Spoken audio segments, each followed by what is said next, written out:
क्या आपको पता है ग्रीक राइटर हेरोडोटस, जिन्होंने हिस्टोरिका नाम की किताब लिखी थी, उन्हें फादर ऑफ द हिस्ट्री कहा जाता है? क्या आपको पता है द्वितीय विश्व युद्ध के दौरान जूलियाना नाम की एक ग्रेट डेन प्रजाति की कुतिया को ब्लू क्रॉस मेडल से सम्मानित किया गया था क्योंकि उसने आग लगाने वाले बम पर पेशाब करके उसे बुझाया था? क्या आपको पता है सिकंदर महान को गलती से जिंदा दफना दिया गया था? वैज्ञानिकों का मानना है कि सिकंदर गुलियन बैरे सिंड्रोम नामक एक स्नायुविक विकार से पीड़ित था। उनका मानना है कि जब उनकी मृत्यु हुई तो वो वास्तव में केवल अफवाहग्रस्त हुए थे और मानसिक रूप से जागरूक थे। वैज्ञानिकों का ऐसा मानना इसीलिए है क्योंकि सिकंदर की जब मौत हुई थी तो उनके मौत के 6 दिन बाद उनकी बॉडी डिकम्पोज होना शुरू हुआ था। क्या आपको पता है प्राचीन रोम में महिला ग्लैडिएटर्स भी थी?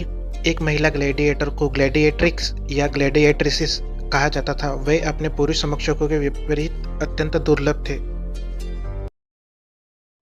क्या आपको पता है इतिहास में दुनिया की सबसे सफल महिला डाकू चिंगशी नामक एक महिला थी?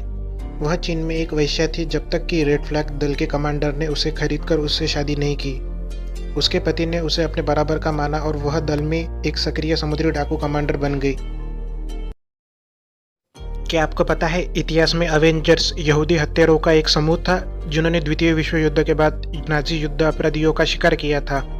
उन्होंने युद्ध के 2283 जर्मन कैदियों को जहर दिया था।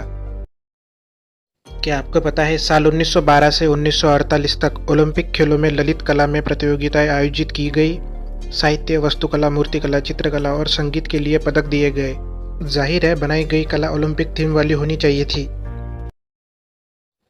क्या आपको पता है नेपोलियन बोनापार्ट पर एक बार खरगोशों के झुंड ने हमला किया था?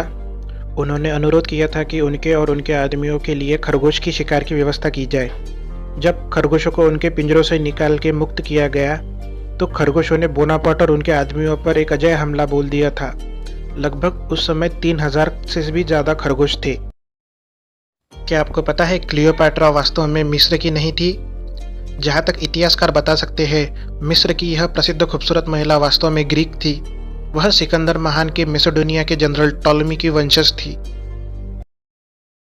क्या आपको पता है केचप को 1830 के दशक में दवा के रूप में बेचा गया था? 1834 में इसे जॉन कुक नाम के एक ओहायो चिकित्सक द्वारा पेट की खराबी के इलाज के रूप में बेचा गया था। लगभग 19वीं सदी के अंत के पास इसे मसाले के रूप में लोकप्रियता प्राप्त हुई।